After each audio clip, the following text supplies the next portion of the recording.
नमस्कार साथियों, राहुल जी का स्वागत है। हमारे साथ राजस्थान के मुख्यमंत्री अशोक गहलोत जी, छत्तीसगढ़ के मुख्यमंत्री भूपेश बघेल जी,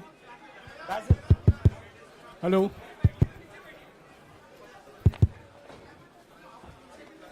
डॉक्टर अभिषेक सिंघवी और हमारे संगठन के महामंत्री केसी वेणुगोपाल जी मौजूद हैं। मैं राहुल जी से गुजारिश करूंगा, वो पहले आपको संबोधित करेंगे, बाद में आपका सवाल जवाब लेंगे। राहुल जी। नमस्कार। मैंने आप सब से काफी बार बोला है कि हिंदुस्तान में लोकतंत्र पर आक्रमण हो रहा है और इसका हमको हर रोज नए नए उदाहरण मिल रहे हैं। सवाल मैंने एक ही पूछा था,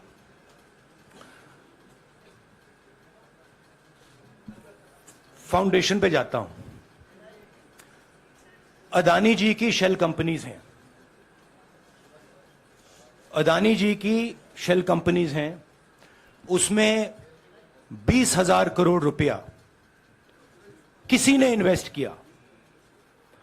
अदानी जी का पैसा नहीं है, का पैसा नहीं है। अदानी जी का इंफ्रास्ट्रक्चर बिजनेस है, पैसा किसी और का है।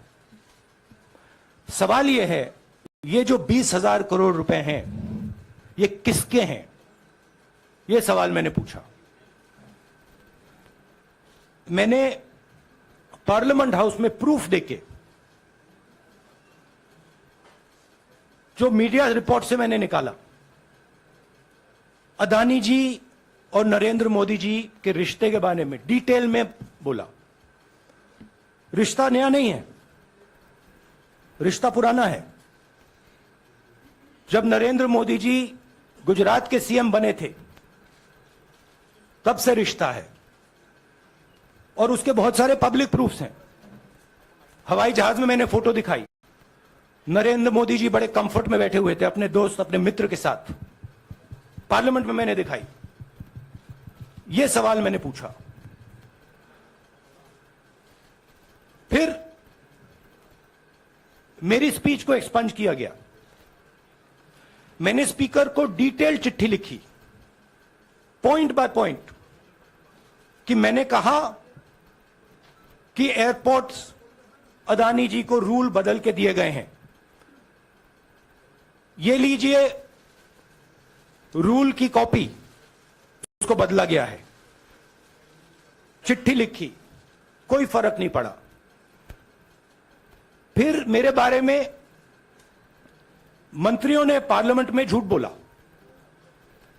बोला कि मैंने विदेशी ताकतों से मदद मांगी। मैंने ऐसी कोई बात नहीं की है।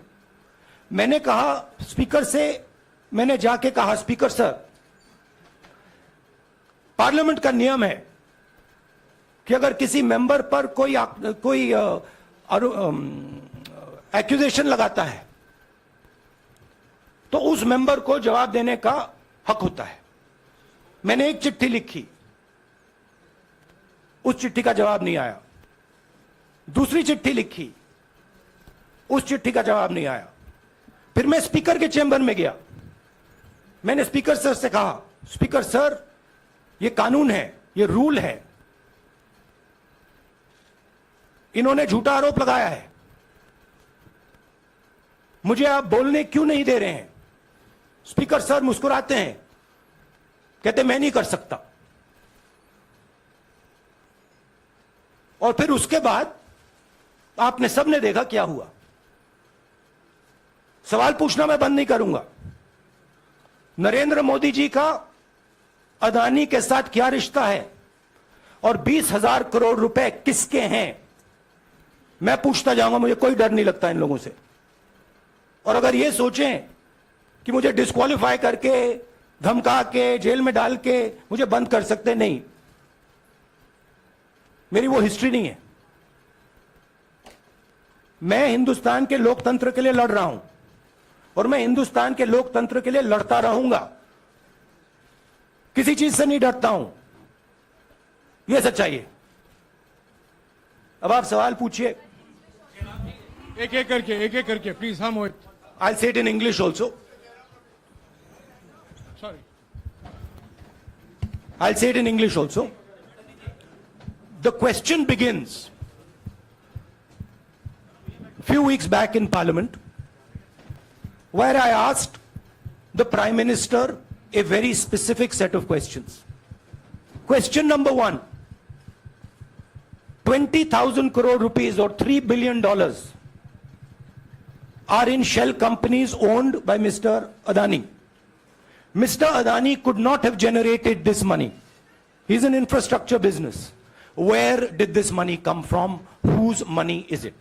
That was the first question. Whose shell companies are there? These companies are working in the defense field. Why does nobody know whose money this is? There is a Chinese national involved in this. Why is nobody asking the question, who is this Chinese national? That was the first question. Second question was, set of questions with proof. Were, what is the Prime Minister's relationship with Mr. Adani? I showed a picture of the Prime Minister and Mr. Adani's plane relaxing. I gave documentation about the defense industry, about the airports, about statements made in Sri Lanka, about statements made in Bangladesh, pictures of Mr. Narendra Modi sitting with the State Bank chairman in Australia. And I put this proof on the table. Immediately after that, the BJP started its work. My speech was expunged.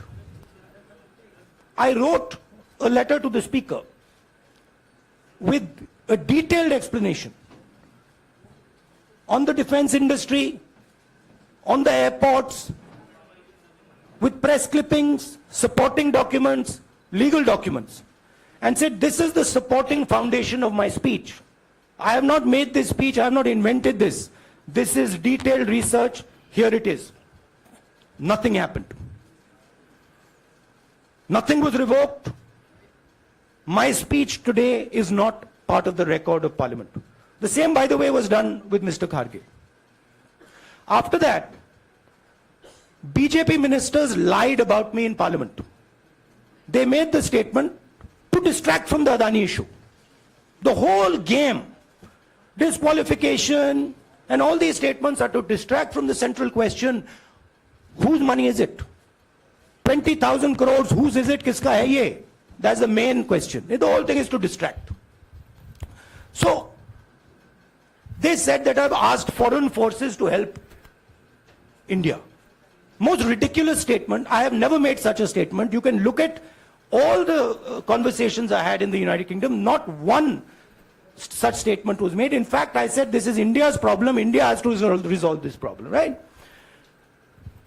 A minister lies on the floor of the House. I wrote to the Speaker and I said, Speaker, sir, it is my right as a member of Parliament, when somebody makes an accusation, to state my position. Please let me state my position. The first letter is not answered. I then write a second letter with more details, saying the names and what was said. Still no answer. I then go to the Speaker's chamber and I say, Speaker, sir, what is going on?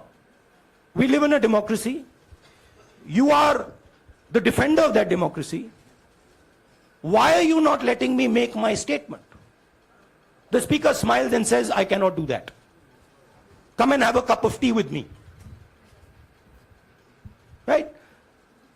So this is the whole drama that is being orchestrated to defend the Prime Minister from the simple question, whose 20,000 crore rupees, whose $3 billion went to Mr. Adani shell companies? हाँ जी मोहित, एक minute, सबको मौका मिलेगा. राहुल जी, मोहित दुबे हूं मैं. मेरा सवाल ये है कि आप शहीदों. By the way, sorry, I just need to finish that. I left out a part. Look, I am here defending the democratic voice of the Indian people. I will continue to do that. I am not scared of these threats, of these disqualifications, of these allegations, of these prison sentences. I don't care. I'm not scared of them. Okay? These people don't understand me yet. I am not scared of them. They are used to everybody being scared of them. I am not scared of them. Right? And I will continue to ask the question, what is the Prime Minister's relationship with Mr. Adani? It is an old relationship. It is a relationship that began when he was Chief Minister of Gujarat. Mr. Adani constructed the idea of Resurgent Gujarat, organized all that. This is a partnership. It's a close partnership. I'm going to keep asking that question. Rahul ji, मैं मोहित दुबे हूं। मेरा सवाल यह है कि आप शहीदों के परिवार से आते हैं। आपकी दादी भी डिस्क्वालीफाई हुई, जनता के बीच गई, आप सत्ता में वापस आए। आज के दौर में राहुल गांधी भी डिस्क्वालीफाई हो गए हैं क्योंकि तमाम आपने इश्यूज को उठाया, चीन के इश्यूज को उठाया। क्या राहुल गांधी भी जनता के बीच में जाएंगे और वही वापसी फिर से करेंगे? राहुल गांधी भारत जोड़ो यात्रा में 4.5 महीने जनता के बीच में रहेंगे और वो मेरा काम है, वो मैं करता जाऊंगा। हाँ जी अनवर, आज के हिंदुस्तान में जो पहले राजनीतिक पार्टियों को सपोर्ट मिलती थी, मीडिया से मिलती थी, बाकी इंस्टीट्यूशन से मिलती थी, वो नहीं मिलती है। तो ऑपोजिशन की पार्टीज को एक ही रास्ता है, जनता के बीच में जाने का। हाँ जी अनवर। सर, भारतीय जनता पार्टी ने आप पर ओबीसी समुदाय के अपमान का आरोप लगाया है, इस पर आप क्या जवाब देना चाहेंगे भारतीय जनता पार्टी को? मैं पिछले भारत जोड़ो यात्रा में, आप मेरी कोई भी स्पीच देख लीजिए, मैं वहां कह रहा हूं सब समाज एक हैं, सबको एक साथ चलना चाहिए, भाईचारा होना चाहिए, नफरत नहीं होनी चाहिए, हिंसा नहीं होनी चाहिए। तो मेरी पोजीशन बिल्कुल क्लियर है।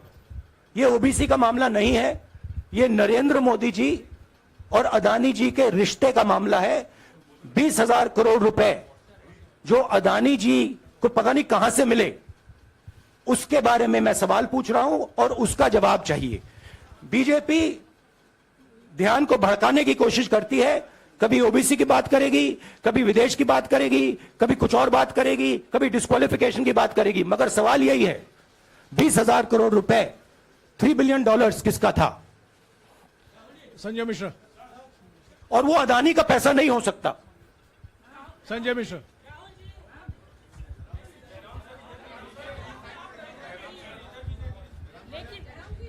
आपने कहा आप डरते नहीं हैं, लेकिन स्टेट के टारगेट पे हैं और स्टेट आपके खिलाफ है, पूरी स्टेट, पूरी मशीनरी आपके खिलाफ है।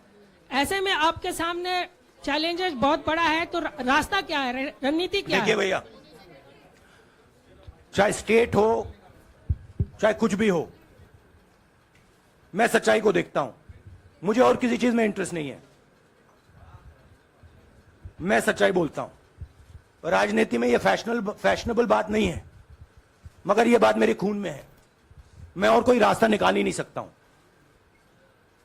तो मेरा काम यह है, यह मेरी तपस्या है, जीवन की तपस्या है, उसको मैं करता जाऊंगा। चाहे मुझे डिस्क्वालीफाई करें, मारे पीटे, जेल में डाले, मुझे कोई फर्क नहीं पड़ता। मुझे अपनी तपस्या करनी है। इस देश ने मुझे सब कुछ दिया है। शांत हो जाइए। इस देश ने मुझे सब कुछ दिया है, प्यार दिया है, इज्जत दी है, इसलिए मैं ये करता हूं। हाँ Supriya. Sir, Rahul sir, BJP के जो लीडर्स आप पे अटैक कर रहे हैं उस पर आप क्या कहेंगे? और इसके अलावा वायनाड, वहां पर जब से खबर गई है, वहां पे लोग बहुत डिसबिलीफ में हैं, प्रोटेस्ट भी इरप्ट हो रहा है, आप अपनी कॉन्स्टिट्यूएंसी के लोगों को क्या कहना चाहेंगे? नहीं, मैंने सोचा है कि मैं अपनी, देखिए मैंने कॉन्स्टिट्यूएंसी में भी बोला कि वायनाड के लोगों के साथ मेरा पारिवारिक रिश्ता है, फैमिली प्यार का रिश्ता है। तो मैंने सोचा कि मैं वायनाड के लोगों के लिए अपनी एक चिट्ठी लिखूं उनके लिए कि मेरे दिल में उनके लिए क्या है। तो वो तो मैं रिजॉल्व कर दूंगा। उनका, देखिए, बीजेपी के नेताओं का काम यही है। देखिए, वो सब नरेंद्र मोदी जी से डरते हैं, कारण आप जानते हो। नरेंद्र मोदी जी ने कहा कि देखिए ध्यान हटाना है।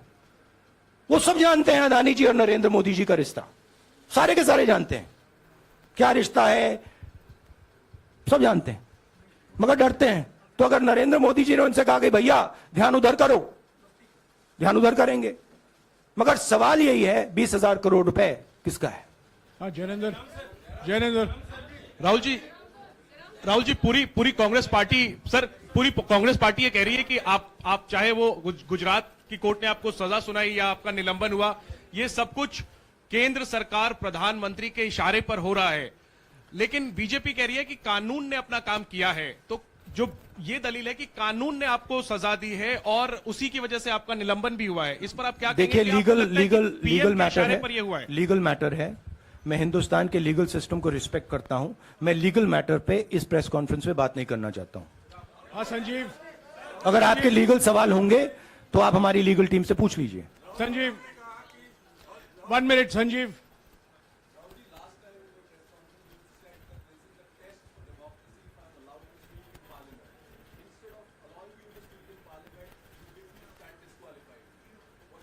No, look, please understand why I have been disqualified. I've been disqualified because the Prime Minister is scared of my next speech. He's scared of the next speech that is going to come on Adani, right? I've seen it in his eyes. So he's terrified of the next speech that is going to come, and they don't want that speech to be in Parliament. That's the issue. That is why, first the distraction, now the disqualification. Please don't be confused about this matter. There is a deep relationship between Narendra Modi ji and Mr. Adani. There is a question. 20,000 crore rupees have suddenly arrived in Mr. Adani's shell companies. Where has this money come from? Whose money is it? It is, some of these companies are defense companies. Why is the defense ministry not asking this question?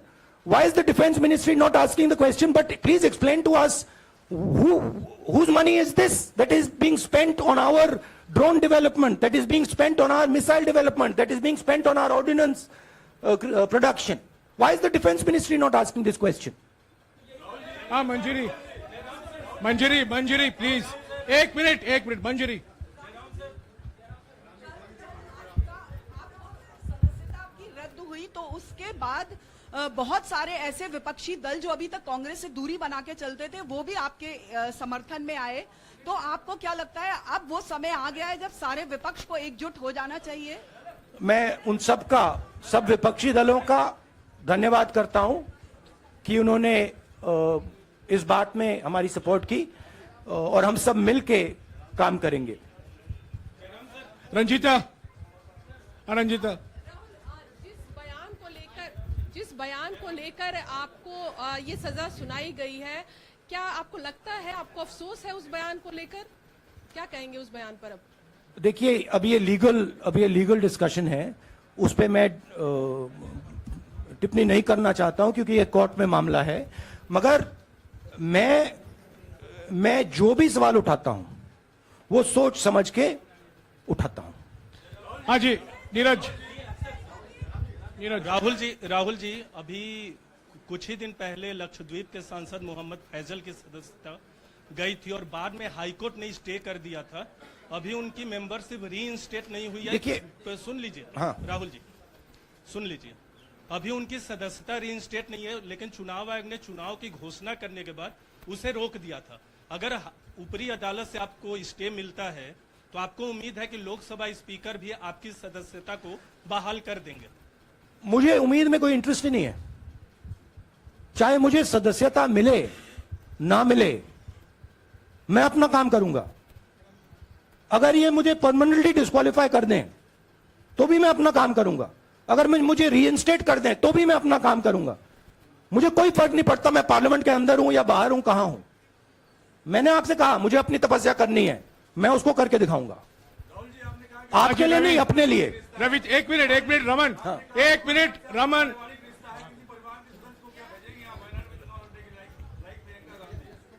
It is not up to me, it is up to Congress president कौन जाएंगे। राहुल जी मेरा सवाल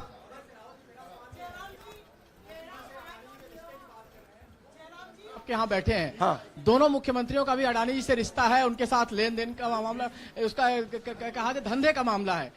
लेकिन क्या धंधे ये का धन- मामला नहीं, क्या बात ये कर रहे हैं ये धंधा रोकेंगे ये लोग, जिनके पास जो भी स्टेट का उनके साथ नाता है, जो भी बिजनेस चल रहा है, वो बिजनेस रोका जाएगा क्या? देखिए, सिंपल सी बात है, आप डिस्ट्रैक्ट करने की कोशिश मत कीजिए। 20,000 करोड़ रुपए अदानी जी की शेल कंपनीज में कहां से आए? आप इंक्वायरी कीजिए। अगर बात निकली कि हमारे चीफ मिनिस्टर का पैसा है तो इनको जेल में डाल दीजिए। अगर बात निकली तो किसी और का पैसा है तो उसको जेल में डालिए। हाँ Siddharth, sir, Rahul sir, please Rahul madam sir. 1 minute. Madam आप लोकतंत्र को बीच में मत बोलिएगा, समझिए। प्लीज। ये जो पैनिक रिएक्शन इन्होंने किया है नरेंद्र मोदी जी ने, इससे सबसे ज्यादा फायदा मिलेगा विपक्ष को। ये इन्होंने हमें हथियार पकड़ा दिया है। ये आप बात समझिए। ये मोदी जी पैनिक में आ गए कि बात निकल जाएगी, ये 20,000 करोड़ रुपए किसके हैं, डर गए, घबरा गए, इन्होंने पूरा सीक्वेंस शुरू कर दिया।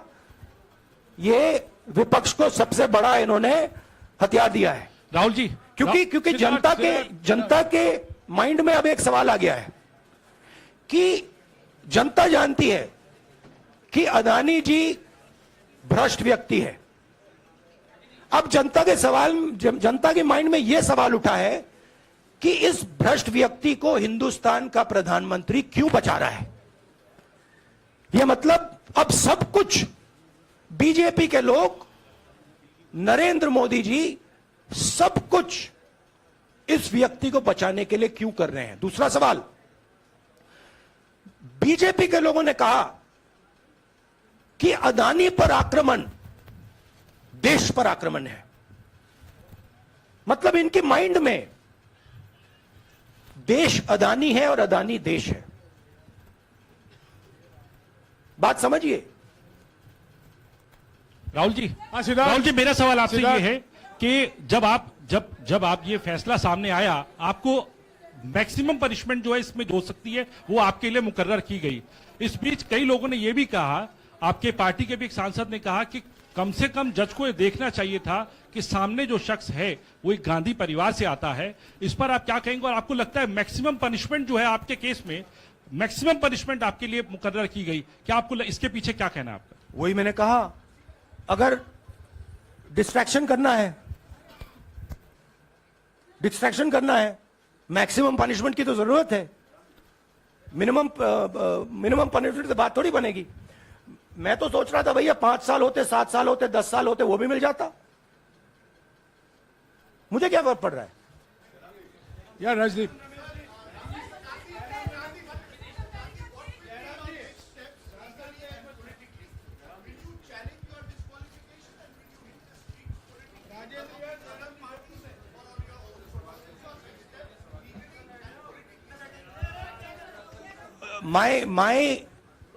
I have only one step, and that step is to fight for the truth in this country and to defend the democratic nature of this country that is under. Please let me finish, Rajdeep, unless you want to answer it for me.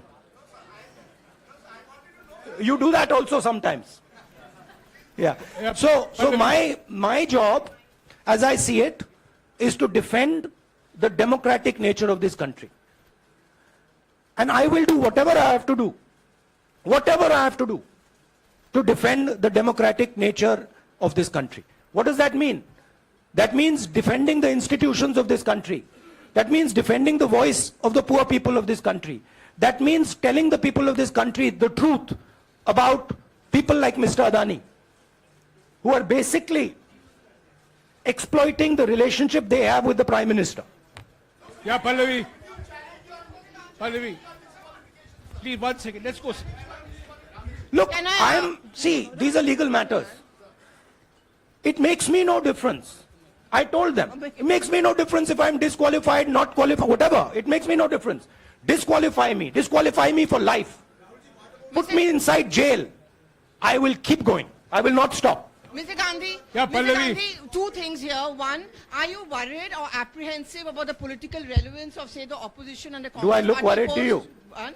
Second, Do I look worried to you? I'm excited. I'm happy that these people have given me the best gift they could give me. And second, Mr. Gandhi, is that BJP's reaction since yesterday is that if you hadn't torn the ordinance then perhaps you wouldn't be facing the law today. Your response to that? My response to that is that when somebody is guilty of something, they want to distract everybody's attention. Right? If you catch a thief, the first thing he says is, I didn't do it. The second thing he says, look there, look there, look there, look there. Right? That's what the BJP is doing. We have caught 20,000 crore rupees entering Mr. Adani's companies. Nobody knows whose money that is. That money cannot be Mr. Adani's money. He does not generate this type of money. So that money has come from someone. All this, OBC, disqualification, anti-national, all this is to distract from the panic that the Prime Minister is feeling. That his relationship with Mr. Adani is going to be exposed. Let me tell you, that relationship is going to be exposed. Nobody is going to stop that. It is going to happen. Because the opposition is going to press this thing until we find the answer. हाँ रवि सिसोदिया जी को दे दो. राहुल जी जो judgement आया उसको लेकर BJP ने उसको किया है कि आपने ओबीसी का अपमान किया. पूरे देश में प्रेस कॉन्फ्रेंस करने की तैयारी कर रहे हैं कि आपने ओबीसी का अपमान किया था. भैया देखिए, पहला आपका अटेम्प्ट वहां से आया, दूसरा आपका अटेम्प्ट यहां से आया, तीसरा आपका अटेम्प्ट यहां से आया. आप इतनी डायरेक्टली बीजेपी के लिए क्यों काम कर रहे हो? थोड़ी डिस्कशन से करो यार. थोड़ा घूम घाम के पूछो. क्या आपको ऑर्डर दिया है क्या? देखो मुस्कुरा रहे हैं. घूम घाम मैं आपको उदाहरण देता हूं. आप थोड़ा घूम घाम के निकाल नुकुल के बोलो. देखो ऐसे बोलो पहले, राहुल जी. हाँ, तो please if you want to work for the BJP, then bring a BJP flag symbol here and put it on your chest. Then I'll answer you the same way I answer them. Don't pretend to be a press man. Vikrant Rahul ji हवा निकल गई. Rahul ji BJP के लोग बार बार ये बात कहते हैं कि आपने जब विदेश में जाके भाषण दिया तो उन्होंने कहा माफी मांग लेते. अभी कहा कि कोर्ट में आपसे कहा गया माफी मांग लेते. तो जब ये लोग कहते हैं राहुल गांधी माफी मांग लेते, तो राहुल गांधी क्या सोचते हैं? राहुल गांधी सोचता है मेरा नाम सावरकर नहीं है, मेरा नाम गांधी है. गांधी किसी से माफी नहीं मांगता. और मैंने कहा पार्लियामेंट हाउस में, कहा कि भैया मुझे बोलने दीजिए ना, एक बार तो बोलने दीजिए. 2 बार चिट्ठी लिखी, तीसरी बार मैं पर्सनली स्पीकर से जाके कहता हूं, स्पीकर सर प्लीज, आप डेमोक्रेसी के लोकतंत्र के आप प्रोटेक्टर हैं, मुझे बोलने दीजिए. मुस्कुरा के कहते हैं भैया मैं तो नहीं कर सकता. आप नहीं कर सकते तो कौन कर सकता है? शायद मुझे जाके मोदी जी से पूछना पड़े, वो तो करने नहीं देंगे. तो मेरा जो पॉइंट है, इस देश में लोकतंत्र खत्म हो गया है. इस देश के लोग जो इनके दिल में है, हमारे दिल में है, बोल नहीं सकते हैं. इस देश के इंस्टीट्यूशंस पर आक्रमण हो रहा है. और उस आक्रमण का मैकेनिज्म क्या है? उस आक्रमण का मैकेनिज्म नरेंद्र मोदी जी और अदानी जी का रिश्ता है. वो फाउंडेशन है. मैं नरेंद्र मोदी जी पर सवाल नहीं पूछ रहा हूं, मैं अदानी जी पर सवाल पूछ रहा हूं. बीजेपी अदानी जी को क्यों प्रोटेक्ट कर रही है? आप नरेंद्र मोदी जी को प्रोटेक्ट कीजिए. मैं अदानी जी पे पूछ रहा हूं, आप अदानी जी को क्यों प्रोटेक्ट कर रहे हो? आप इसलिए अदानी जी को प्रोटेक्ट कर रहे हो क्योंकि आप ही अदानी हो. Thank you.